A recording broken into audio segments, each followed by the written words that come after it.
Happy Friday, everyone, and welcome to another episode of Brain Scratch. I'm John Lordan. Thank you so much for joining me here today as we look back into a case that we originally covered a year ago. And a year ago, it was only 2 or 3 months after the murder of Amber Spradlin, and I was already frustrated. It was a situation where 911 is called about a body being at a home. You have law enforcement show up. We would learn that there is 11 knife wounds, that there's a certain group of people that have been in the home overnight, and there was no arrests. And even only at 2 or 3 months away from that, I was just like, why would there be no arrests? Like, you have people show up at a scene, pretty obviously looks like it's a murder scene. With some of the details we're going to hear today, they might have even noticed that not only was it possibly a murder scene, but possibly it had been cleaned up. At a minimum, even if you couldn't figure out who the murderer was because there were so many people in the house, couldn't there have been some obstruction charges just immediately put into play and just get those people in custody, start breaking them, separate them, start breaking them down, and just seeing if you can get one of them to start telling you the truth. Like that, I think, is what most of us would expect from a situation like that. And we weren't seeing it. And at 2 to 3 months, a lot of us were already frustrated. We're now at a point where we finally, thankfully for this family, have some movement on this case.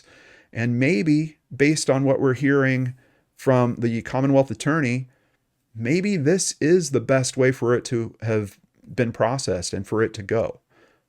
I'm going to put that question to you as we look into all the new information here. And just in case you didn't see the previous episode, I'll have a link to it in the description box down below so you can check it out. But we'll do a quick refresh on the case.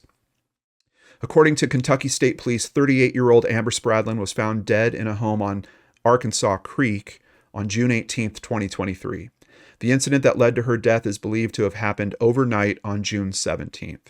She was stabbed 11 times in her head, neck, and throat.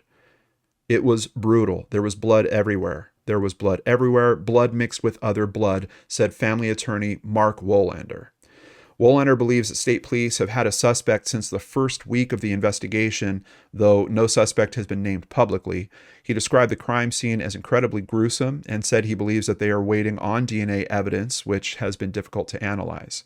Spradlin's family described her upbringing as tragic, explaining she lost her mom and sister when she was young and was raised by her grandparents. She, in turn, cared for them until the end and only just recently moved out to start a new life on her own. Friends, family, community, that meant everything to Amber, said her cousin, Debbie Hall, who would be basically the main spokesperson for this case in terms of the public. So I do want to catch us up on the events. From the title, there's already been arrests, but I also want to wind back the clock a little bit just so we can understand what these 408 days have been like for this family. And we can't without living those for ourselves, but there has been moments in this past year that have been trying, I think is a nice way of putting it. Here at WYMT.com, we see the title, Murder Investigation Sparks Mistrust in Floyd County Officials. There was another unfortunate component to this, and that's the 911 center had just been moved to a neighboring city, and there was some question if people were going to get the same service because of that move. And when Amber was murdered, it unfortunately became a soapbox for this hot button topic of the 911 call center. So I've talked about that more at length, but even in the last episode, I tried to go really, really light on it. It's frustrating to think that 911 was called at one point. Could they have gone out and just done a welfare check? They might have actually caught some people in the act of doing some things there that were, trying to cover up certain aspects of this case that could have potentially been captured just with a welfare check. It also makes me wonder about that first phone call. Is that actually an indicator of when the crime happened? But there was kind of an excuse given on the phone, and then that call was ended and 911 decided not to send anyone. So anyway, it put a lot of pressure on this community. With several protests and demonstrations filling the streets in the nearly 2 months since her death, Spradlin's family is seeking justice and answers. From concerns with law enforcement response to a conversation about the 911 center changes in the county, legal action has been discussed and is ongoing. So Prestonburg was contracted to receive all 911 calls, and there was some question about, well, were the state police going to staff it the same way if they weren't handling those calls? The true attention shifted from Spradlin's case to a political sideshow about 911 dispatch services. And boy, was that obvious. It's still obvious if you go and look through the old articles on this case. Officials said that the first call was about drunk people in the house, but there was no indicated danger to anyone's safety and no mention of Spradlin in the call. That call, they said, never received a response by law enforcement. I believe the family was able to hear that call, if I remember this correctly, and they agree there was no mention of Amber in that call. It's kind of weird to me that you have a 911 call, like then what's it about at that point?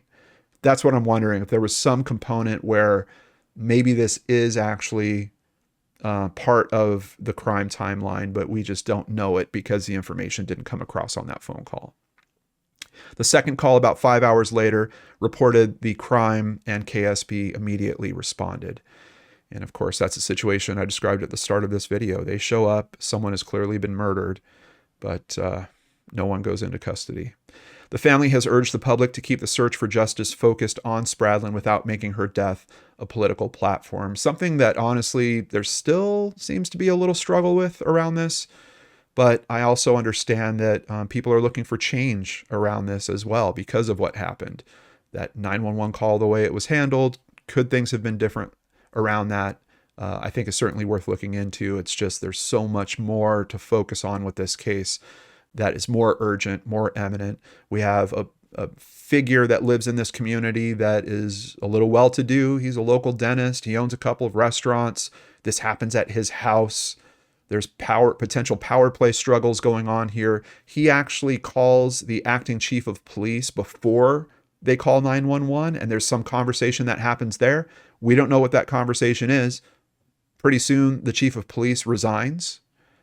A lot of strangeness, and I think that's where a lot of this mistrust came from. There was just this giant question of, is there power, behind the scenes power plays being pulled here? And I think that's also part of why I was so frustrated. That was just, even only a few months in, why were there no named suspects? And even if you couldn't identify the suspect, I understood the complexity of it happening within a house and you had a bunch of people there. Why couldn't there have been charges, at least in terms of obstructing justice, levied?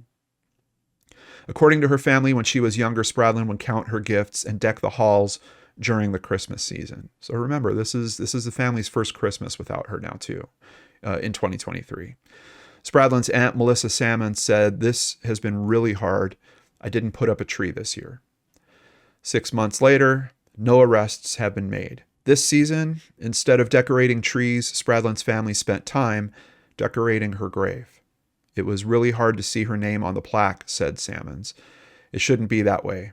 She should be putting flowers on my grave, not this way." "I don't know how their family could celebrate with them knowing what this person has done," said Salmons. "I hope the guilt, if there is any guilt, I hope the guilt eats this person alive." And that is a crazy thing to think about. At a minimum, we know that this family of this dentist is celebrating their holidays. They've got all their family members. They've got their freedom. Like, what a thing for Amber's family to try to work through as they're grieving, going through a holiday season without her. Just very, very hard dynamics to think of here that I don't think any of us could really, us just touching on this in terms of it being written in an article is not living the reality of all those seconds, all those minutes, all those hours, all those days. 408 days. The family is in constant contact with investigators and detectives, and they have full trust in the direction of the investigation, even if they wish it were a quicker process. Honestly, I don't know how they hold the faith the way that they do with this. And it's interesting because I think they were very good about putting a public face about that type of messaging out, but we're going to see there's some action taken here where Yes, we're being supportive of the investigators and what you guys are doing, but we're also going to protect our own interests here and make sure things are happening. You're going to see a very big step that they take with that here soon. Back to her aunt. My biggest hope is that it's not going to take many more months to get everything analyzed. That way, the correct person or persons will get what's coming to them. So obviously, we're thinking DNA, a big component in this case, and we're going to get some more insight into that as we go through everything. They decide to get some billboards up. Justice for Amber takes battle to the billboards. We can see that here. There are a few billboards that are put up in this community demanding justice. Amber Spradlin's family is still looking for signs of justice 8 months after the Floyd County woman was murdered. This week, they made a couple of signs of their own. The wheels of justice are moving a little bit slow, and we understand that it's got to be slow because of the amount of evidence that needs to be analyzed. And with no one assisting by talking, they have to get all their information from what they've gotten at the crime scene, says Spradlin's aunt, Melissa Sammons. We are still very hopeful that it's not going to be very long. After spending the holidays in mourning, the family is taking its battle to the billboards, working through a Justice for Amber nonprofit created in Spradlin's memory to rent 2 signs on high-traffic roads in Floyd County. The billboards, located in Prestonburg and Allen, read Justice for Amber in cursive, above a bold, murdered June 18th, 2023, with a photo of Spradlin smiling. Doing it out of grief and love, said Sammons. We know it won't bring her back, but she didn't deserve to die the way that she did. It's really a terrible thing to think about. I mean, it sounds like this was a night out. She was working at one of the restaurants owned by this dentist. It seems like a group of employees kind of had drinks after, and it seemed like the party just wanted to keep going. And, oh, okay, well, let's go take it back to this house. Like, can you imagine? I think we've all been in a situation like that, a new social circle, or maybe even a social circle we're familiar with. And, oh yeah, we're going to go to this location and keep this party going. And then something happens there. We don't know the details of that at all. And her life is senselessly taken. Like what could have possibly happened around this? And then we're going to find out that hours following that, more crimes are just being committed. Not for any reason that I can understand, but, you know, we keep coming up against these cases where it seems like family members are protecting others. And unfortunately, this is one of those cases. Over at Lex 18, on a quiet Floyd County hillside, Amber Spradlin's grave sits next to her mother's and sister's. Spradlin's cousin, Dr. Debbie Hall, said, "It's sad. It's really sad. It's the only thing I can do for her anymore is go take flowers for her grave." They think the person who did this is someone who's filled with rage and has a very bad temper and is triggered and they snap, she said. Spradlin's family says several people were at the home, including the homeowner, local dentist, Dr. Michael McKinney. Lex 18 asked him if he was anxious for an arrest in this case. McKinney said he had no comment, and he directed us to talk to his attorney. His attorney also said he didn't feel it was appropriate to comment at this time. Hall still has many questions, and she's been told she likely won't get answers until DNA tests in the case are complete. There's a lot of very intelligent people who are working on this case, she said. A lot of them, and they're going to get to the bottom of it.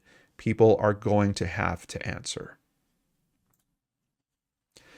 They also placed a memorial bench for Amber. It was placed on Friday, April 26th at Big Sandy Community Technical College. Amber's aunt said Amber went to school here for a while. She knew that education was important. This bench, hopefully, will give someone some hope to go to school too.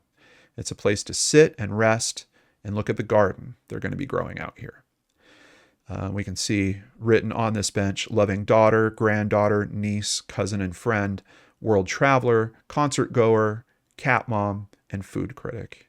In memory of Amber and Spradlin. In June of 2024, we get to the 1-year mark, actually just a little bit before the 1-year mark, approximately a week and a half, 2 weeks before that, with something very important. With the statute of limitations running out, attorneys representing Spradlin's estate filed a 23-page wrongful death lawsuit. Statute of limitations apparently for that wrongful death lawsuit only 1 year. I double checked that. So I'm glad that they jumped on this. And I think it's a good move to take, even if you think that this investigation might be going well, or you're being told that, hey, we've got this, we're going to get there. You just have to be patient, because once that statute of limitations is up, all of a sudden this move is taken away from you. So I just really appreciate how the family's been thinking about their steps here, how they've been speaking publicly about this, being supportive of the investigation. But then, hey, we need this piece rolling just in case. Not to mention what can happen with these, because wrongful death investigations all of a sudden start another investigation of their own, or wrongful death suits start another investigation of their own. You got private investigators that are looking at this now, other information that could shake out. And that's why frequently when you see people take this step, you're going to see that they add just about every person they can imagine might have anything to do with that crime to the lawsuit. And we're going to see that's exactly what they do in this case. It's a step in the right direction, and we think it's going to be like dominoes, said Dr. Debbie Hall. They're going to start falling now. She might be right. The lawsuit states defendants at the residence failed to protect plaintiff Spradlin, failed to take immediate action to help plaintiff Spradlin, and possibly removed security cameras installed around the house prior to a second 911 call being made. So here's where we're starting to get into some information that we didn't know about before. Hall, who has said that she is not an heir to the estate, says that the lawsuit's not about money. I've never done this for money. It's because I love Amber, and someone has to pay for what they've done to her. Let's see what other information we can find out about this civil lawsuit over at the Floyd County Chronicle. Civil lawsuit filed. The complaint filed in Floyd Circuit Court on June 4th by Melissa Sammons, administratrix of Spradlin's estate, names as defendants several parties, including the city of Prestonsburg, the Prestonsburg Police Department, former Prestonsburg Police Chief Randy Woods, that's the guy that took the phone call, the Floyd County Fiscal Court, that's part of the group that made the decision about the transfer of the 911 center, former Prestonsburg Mayor Les Stapleton, Floyd County Judge Executive Robbie Williams. These are all people that are part of that 911 component. Floyd County Magistrate Mark D. Kreider, Floyd County Magistrate George Ousley, local dentist Michael K. McKinney, individually and in his capacity as owner of the Seasons Inn and Restaurant. Michael McKinney Jr., Roy Kidd, that's another name that we heard about in the last episode that might have some potential involvement here. Chris McKinney, individually, and the Seasons Inn Motel and Restaurant. So it looks like another family member there. And unknown defendants. The lawsuit claims that upon information and belief, Spradlin was with Michael McKinney Jr. and Kidd at the Seasons Inn, where Michael McKinney Jr. and Kidd were served alcoholic beverages despite being severely intoxicated. I think it's pretty easy to keep getting drinks when your dad owns the place. Michael McKinney Jr., Kidd, and Spradlin, the lawsuit said, left the Seasons Inn and went to Michael McKinney Sr.'s residence, where Kidd and Michael McKinney Jr. were provided with additional intoxicating substances. Phrased a little bit differently there, that could include some other things that are not just alcohol. The lawsuit claims that the original 911 call was made by Michael McKinney Jr., and during the call, Michael McKinney Sr. got on the phone to ensure no emergency response was going to be sent to his home. That is a very interesting fact. Michael McKinney Jr. making the phone call at that time. And it's got my brain tied up in terms of how does that play into this case. I think it plays into this case stronger than we're understanding at this point. At some point after the initial 911 call, the lawsuit claims Michael McKinney Jr. stabbed Spradlin multiple times. So in this lawsuit, and keep in mind, this lawsuit's been put together by the family. The family has been updated by investigators about their beliefs. So this seems to be something we could kind of lean on, although obviously not as strong as once we get to criminal trials and we start hearing the actual evidence.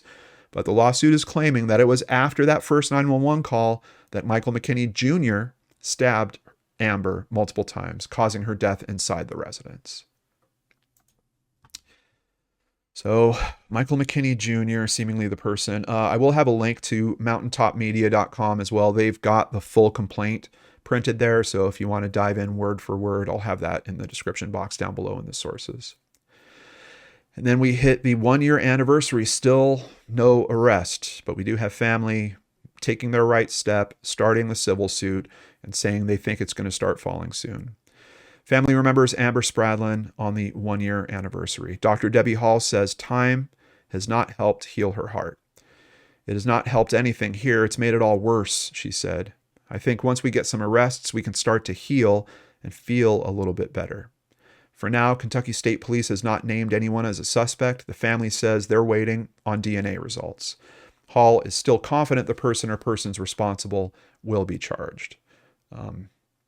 I love her tenacity. I mean, she has just been in the same position. Like, she really has not flip-flopped through this whole thing. Her support of law enforcement with their approach on this, unwavering from the start, and is basically held firm throughout the entire process. Closer to the end, prosecutor in Spradlin case says goal remains to convict and hold the killer accountable. Floyd Commonwealth's attorney Brent Turner said, "We're much closer to the end than the beginning. We have to do this the right way in order to get where we need to be, and waiting on these things is part of that. We've got the biggest part of what we need back now. We just need a couple of other things before we're able to proceed. We expect those in a month or two." I think this is a man that chooses his words very carefully, and I'm doing my best not to read into him too much, but it's really hard because I'm trying to understand this situation and why it's taken this amount of time. We now know DNA testing is a significant part of the delay for some reason, but it just, for anyone that's looking at this and trying to be critical of the steps taken here, why are we relying on that solely? Couldn't there have been, we know that it's not just family that's in this house. We've got kind of friends that are in this house. Like, is everyone that was in the house when this happened on the take? There's no low-hanging fruit, someone that isn't a blood relative that might be the person to kind of open up with some details that could have led them to the next thing in the investigation. I think that's the biggest question in all this. And it does make me wonder if they're processing it in this way because they know that they are dealing with a significant power structure. At a minimum, this is a guy that has money and can probably whip up the craziest and most intense legal team that you could see. And I have a feeling that we're going to see that actually happen. So I get the feeling that there are other considerations here. I can tell you, and I'll read his quote about it. He says that is not the case at all. They're treating this like they would treat any other case. I've never seen a case with dynamics like this one. Body being found in someone's private residence, people that were in the residence at that time, they know who was there. Even we're going to learn that Michael Jr. actually leaves the residence before that second 911 call, but we know he was there because of the first 911 call. So the information is there to get the right people into interrogation. A little bit of a question. Honestly, I don't know that didn't happen. I would imagine they were questioned. Maybe they just said, we're not going to talk. That maybe they instantly lawyered up, which I think is likely. I don't know. I still have a question about the process just because we don't see cases happen in this way. Does it matter? We've got arrests now. Things seem like they're heading in the right direction. What matters to me is it's a family that had to go through those 408 days, and we could hear from his aunt talking about this. Time's not helping. We need to get to that point where those arrests happen. And it's just a question for me of, could that have been a few days after this instead of several months after this? And I think just as a learning point, anyone that is dealing with situations like this would take that on and just say, you know what, I wonder, are we doing this the best way that we can for this family? I know we want to get the win. I get that too. I know we want to make sure all the evidence is there. We got to get the grand jury to agree. I know that there's all these other dynamics. I don't think this is a hard case for a grand jury and I don't have firsthand experience here. I'm being totally clear. What I do have is a lot of analysis, a lot of cases I've looked into previously. If you tell me, if I'm sitting on a grand jury and you tell me, police showed up one morning, this woman had been stabbed 11 times. Her body was still in that house. We know that these people were in the house with her. pull some cell phone records and prove where their phones were, that would be enough, I think, for me to say this should go to trial. But of course, I haven't been instructed to be on a grand jury. Maybe there's other contingencies I don't know about with that. Anyway, back to his comment. If I had gone to a grand jury 6 months ago or whenever and said, here's the case, they would have asked me if we had collected swabs and DNA and so forth. I don't deny that. I would have asked about those collections as well. I don't think that that means that you would have to have results for that stuff quite yet. Anyway, back to his point. Having not had it then, we would have had zero credibility. And that statement, I'm surprised he phrased this like this, because I can't believe this is accurate, that they didn't have swabs and DNA, the stuff at least pulled. I can understand they didn't have the results yet, but that stuff, you could still tell the grand jury, yes, we have that stuff. It's being processed by the lab right now. That's not the right way to do it. The detective on the case, who I've known for years, feels the same way. From the day it happened, doing this right has been our focus. And here, this is probably the most interesting phrase to me. We know what we're up against. It's a big case, and nobody's going to lay down and go to jail. So that one statement to me says they are very aware that this case is different. This is not the same as John Q. Public trying to pull off a murder in his house. They're dealing with something that is different to them. We have to prepare the right way. Charge them and figure it out later is not a strategy. Kind of is. You're saying it's not a strategy for this instance because this instance is different. At least that's what I'm taking from the way his comments are phrased. You guys can tell me if you think I'm being crazy with that. And just to kind of round out his comments on this, I totally understand public concern and skepticism because it's hard to understand why this is taking so long. Yes. And I'm thankful that he acknowledges that. However, we're already doing everything we humanly can. And like I said before, ultimately, we're getting to the right place. It's just, I can't imagine how it's been on this family, and they're being clear about how tough it's been on them, and that it hurts.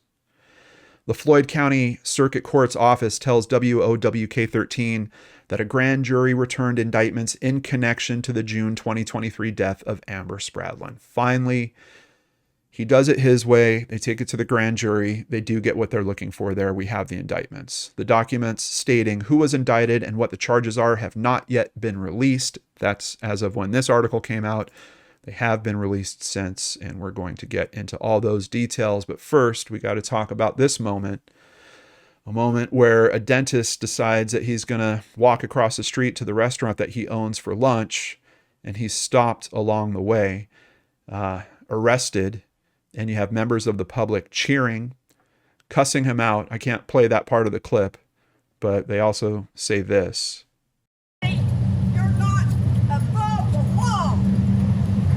Dr. McKinney, is there anything you'd like to say?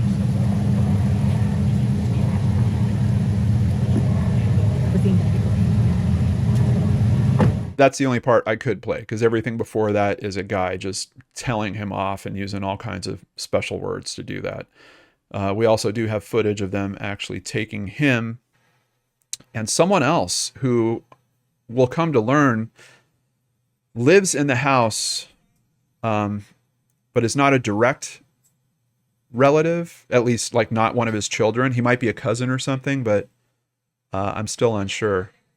We can see he's also an employee. He's wearing the same shirt for the dentist office. So also an employee. And let's get into the details here. 3 arrested, and here they are. We got Dr. Michael McKinney on the left. We have his son, M.K. McKinney, in the center. And then we have Josh Mullins on the right. And we can see really clearly here that Josh is also an employee. Dr. McKinney and Josh Mullins were both arrested and taken to the Floyd County Detention Center. McKinney's son, Michael Kent, which is where the MK comes from, was arrested in the Moorhead area and taken to the Rowan County Detention Center. So all 3 of them arrested and charged. So what were they charged with? Michael McKinney III has been charged with murder and complicity to tampering. So that is MK, that is the younger McKinney. According to an indictment, his father, Michael McKinney II, has been charged with complicity to tampering. So now that we're seeing the charges, we're seeing it's clear.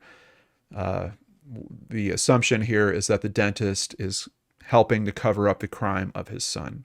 On top of that, we also have Josh Mullins. He's also been charged with complicity to tampering. So we've got this person also helping with covering up the crime. The count of murder against MK is for the allegation he intentionally killed Amber Spradlin by repeatedly stabbing her. The complicity to tampering charges against all three were for allegations of the following: removed, concealed, or destroyed the clothing that MK was wearing when Spradlin was killed. Cleaned Spradlin's blood from the kitchen sink. Cleaned Spradlin's blood from the laundry or utility room sink. Removed, concealed, or destroyed a surveillance camera that would have captured Spradlin's murder from the room in which she was killed. Removed, concealed, or destroyed a digital video recorder which contained footage from surveillance cameras in the home where the murder occurred. Removed, concealed, or destroyed the hard drive from the only desktop in the home, which contained info about the surveillance cameras that were on the wireless network in the home. It's interesting that they bring up the wireless network because your wireless network would also have some indicator of devices that were connected to it, IP addresses that were assigned to those devices, and usually MAC addresses. And you can kind of look up those MAC addresses and see what types of devices those were. So even if they destroyed the computer, if they didn't hard reset their Wi-Fi setup, there might have still been some information there that they could have found pointing to the camera system. But one way or another, law enforcement knows about the camera system because they're saying these guys removed it, destroyed it. The other complicity to tampering was the allegation that they removed, concealed, or destroyed the handle of the broken knife. I don't think I've mentioned it in this video yet, but that's one of those details. The knife, the stabs were so severe, one of them severed her spinal column, I believe, and part of the knife actually broke at that time. So I guess they don't know where the handle for the broken knife is, and they're saying these guys are responsible for getting rid of that as well. Amber's cousin, Debbie Hall, said that she's relieved. These people have been running around for 13 months like they didn't do a single thing, and now they can't deny it. They have to face up to it, and everybody in the community knows now too. I'm so happy that this family has hit this point. And admittedly, they're still going to deal with grief. They're going to deal with going through this whole court process, the waiting, going into and sitting in that actual room as details that they don't want to hear are again hashed out in extreme slow motion. Like they have, yes, they're at a point where I think they should just try to take this in, appreciate the success as much as they can for getting to this point. But man, this family has a lot to go through still. And I'm just thankful that the Justice for Amber Facebook group is there. It means a lot to Debbie to have that kind of support. I'm really thankful that we've got that kind of support for her around that. And of course, all these wonderful citizens, the family that is there supporting each other through this, they're going to need that more than ever for the next few years, being realistic. I mean, this isn't something that's going to run through the court systems and be all said and done very quickly. Now, there is one more little hint. Debbie gave a statement, and she says that there's kind of a critical piece of information that came in that has moved this whole thing forward. And I think you're going to be a little surprised to hear who was responsible for this information. The reason for the time involved in this investigation was related to those who did everything possible to destroy the evidence. In the end, you will learn as the facts of the investigation unfold that Amber was responsible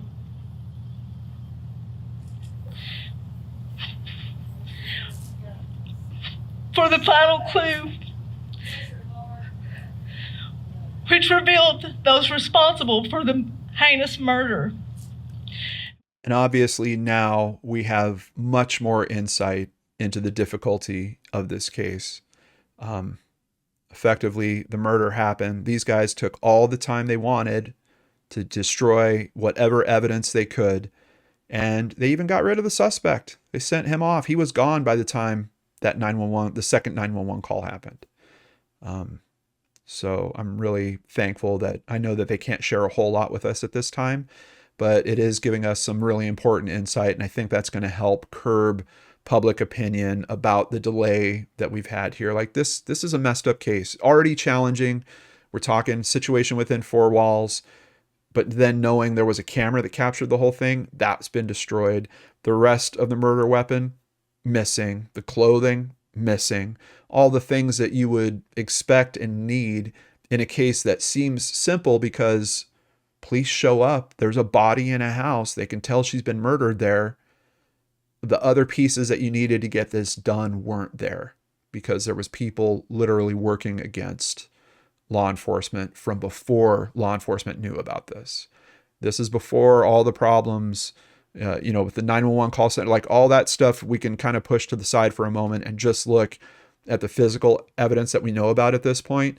And this case is extremely tough. And now we're hearing there's some component with Amber in particular that was the major thing that broke this case. Debbie also said in that statement, finally, our community can feel relieved knowing that those responsible will soon face a jury of their neighbors and the penalties that the jury will impose for their crimes. Although there are others who have yet to be charged criminally as a result of their involvement in the attempted cover-up, and those who will only suffer civil penalties for what they have done, each of them need to know that they will have to live with what they did to put into motion the events which resulted in Amber's death. So yeah, I'm a little surprised because I seem to recall, I thought there was at least 5 people that were in the house. We only have 3 arrests. The person we mentioned before, Roy Kidd, nothing seems to be going on around him in terms of charges. I think this comment is also talking about maybe some of the power structure type things. Like maybe she's kind of giving a wink here to the former police chief or people that are named in the civil suit. So yeah, it seems like there's still quite a bit to shake out around this. But obviously they needed the first domino to fall, and they now have that. They've got the arrest. So that happened a couple days ago. So I'm filming this on Thursday, August 1st. And basically these arrests, I believe, happened on Tuesday, if I recall correctly. So just a few days ago. Some more comments from Commonwealth's Attorney Brent Turner here. I'm ethically prohibited from discussing the details of the case beyond what is contained in the indictments at this time, but I would like to clear up some of the questions, confusion, and skepticism the public has understandably had about the investigation of this case. First and foremost, I want to dispel the suggestion that the investigation was in any way affected by politics or the status of any suspects involved. Which I don't know how he can say that after the phrasing of that previous comment that I read to you guys. Maybe that previous comment was more referring to the type of evidence that they were dealing with because of the cleanup job. Maybe I kind of took the assumption wrong on that.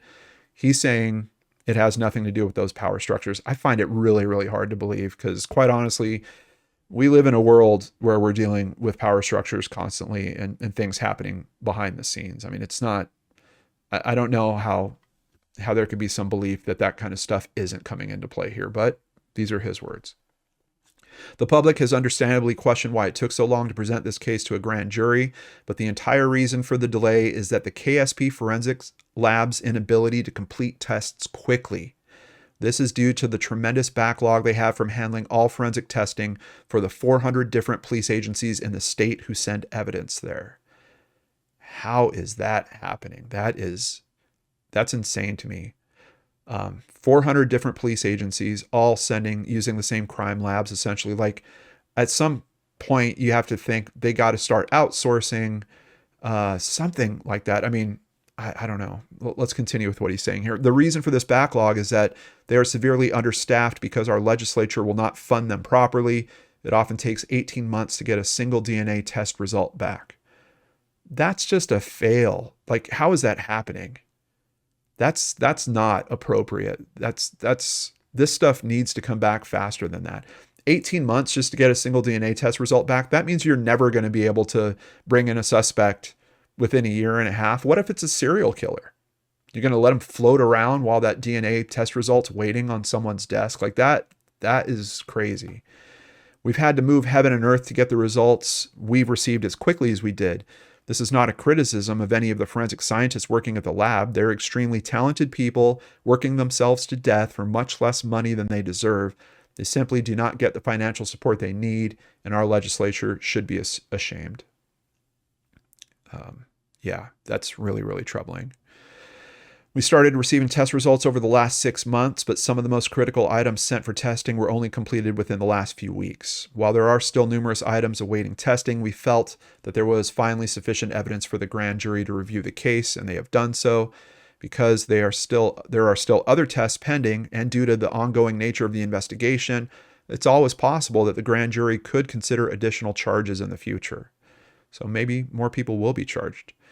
It's also important to note that indictments are only charges, and every criminal defendant is presumed innocent until proven guilty. So the first court appearance has already happened. The man accused of murdering Amber Spradlin and the 2 men accused of helping him hide evidence made their initial appearance in Floyd Circuit Court on July 31st, so literally yesterday from when I'm filming this. Michael K. M.K. McKinney III, 24 years old, entered not guilty pleas to charges of murder and complicity to tampering with physical evidence. His father, Michael K. McKinney II, 56 years old, and Josh Square is his nickname apparently, Mullins, who's 23 years old, also pled not guilty. So Brent Turner filed a motion basically asking that MK's bail be set at $5 million, a $5 million bond. And I think there was some interesting contingency on it, like it had to be cash on top of that. He's noting here that information that they have says that MK McKinney has violent outbursts, mental instability, and that this was an act of extreme rage, and that he's unstable and dangerous, and basically that he's not only a flight risk because his dad has so many resources, he's also a danger to the public. So he's really looking to make sure that MK stays in jail through this. He also requested a $1 million bond for Michael McKinney II, and he's saying because he has substantial financial resources, and I'm sure they brought up possibility of flight risk as well with how much money he has. The evidence also suggests that Dr. McKinney assisted in cleaning up. His son and co-defendant MK McKinney got him out of the house all the way to Moorhead, Kentucky, well before calling 911 to report the murder. So they're saying his father is responsible for getting MK out of there. Turner wrote that he was requesting a $100,000 bond for Mullins, partially due to the fact that he resides with and is employed by Michael McKinney II and has access to the same financial resources. So he's asked for that stuff. I believe he did get the $5 million for MK. I think Michael McKinney II, they actually dropped it to $250,000, and it's $100,000, of course, for Mullins. And I don't know if I don't know if the dentist is going to cover that bill. Like the $5 million sounds steep. I don't know what kind of money this guy has. He has a couple restaurants, dental practice. Like, could he have that kind of money? Possibly. But I imagine the 250 that he's set at, he's going to get out. And actually, as of just a few minutes ago, I ran a search again and I found out he did. Mullins, as far as right now, has not been released. I'd be kind of surprised if the father is really trying to keep this together and keep everyone on the same page supporting each other. He's probably going to try to take care of Mullins, and I think that Mullins is probably the next to get freed. I think there's a chance that could happen even possibly before the weekend. And like I thought, the bonds were set at full cash for all 3 defendants. And if they do get out, they basically have to remain under GPS enforced home incarceration.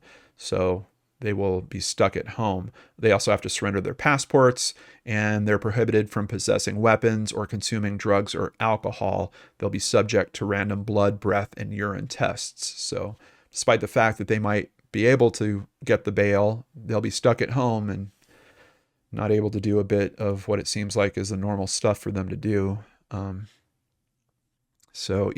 Just as of a few minutes ago, Floyd County dentist charged in connection with her death, released on bond. 56-year-old Michael McKinney II was released from custody at noon on August 1st. 2 other men arrested in her death are still in custody as of the publishing of this story. My gut is saying that I think the other friend will get released. And for the $5 million, I don't know. There's a chance MK could wind up released as well. Depends on how well this dentist and those restaurants, how profitable those are for these men. But just a mix of feelings around this. I'm so glad to hit that point. I think you guys have probably detected through my recording on this, I'm still frustrated at the amount of time, but we're here now. And I guess that's the important thing. And seeing where it goes from here. I'm also just a little concerned in terms of what type of legal defense can be thrown together around this, knowing that they've got such challenges with the physical evidence. I mean, for them to say, we think that these guys got rid of a camera system. Okay, well, you're going to have to prove that. We think they got rid of his clothes. Okay, well, you're going to have to prove that too. If they would have found those items, they wouldn't be needing to charge them in the ways that they're charging them. So in one way, the few details we now have is kind of making me nervous about some of the potential for a defensive attorney to poke holes in this case. It looks like there's going to be some opportunity for that. It looks like there might be, experts. Like if this guy needs to swing in some high-powered, high-moneyed forensic pathologist expert to counter what's being presented by the prosecution, do you think this guy is going to make a run at that? Absolutely. I think the court battle we're going to see around this is going to be substantial.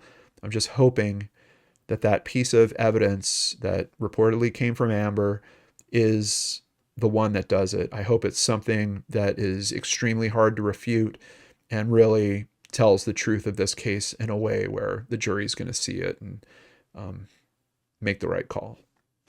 Of course, everyone's innocent until proven guilty. We do have to keep that in mind.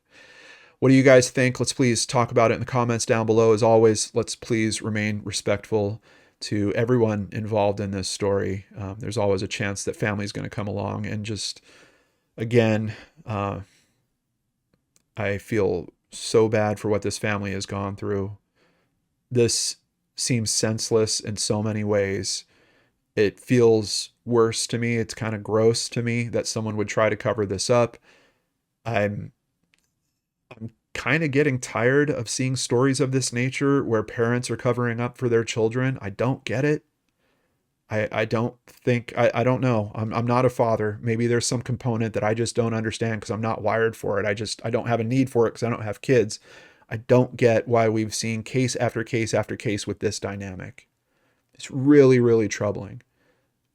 But it seems to be the truth of what we're dealing with a lot of these cases today. So thank you so much for spending this time with me. I hope you and your family are happy and healthy and never have to face any of these traumatic instances like we're talking about here on the channel. But if you do, I hope that some piece of information from these stories might also be helpful to you and help inform you. If anything, I think getting that wrongful death lawsuit going like they did, I don't think it's any accident that they get that going and within a few months of that we have arrests. I think that certainly did spin some other things in motion. And I could be completely wrong, but even if not, it's just given them more assurances that they're going to find all the appropriate justice here because, to Debbie's point, there's more people that are involved in what happened around this. There's more than just the crime of Amber being murdered. Yes, that's terrible. That's enough in itself, but there are other crimes that rippled from that, and there are other people that are part of that. And are all of them going to face their day in court in a criminal prosecution? Maybe not. But in a civil suit, I think the family is going to make sure that happens. So I'm thankful that they took that step. And maybe that's one of the big lessons that we can take from all this. Anyway, take care, everyone. Have a safe, wonderful weekend. And we will see you back here next week on the LordanArts channel.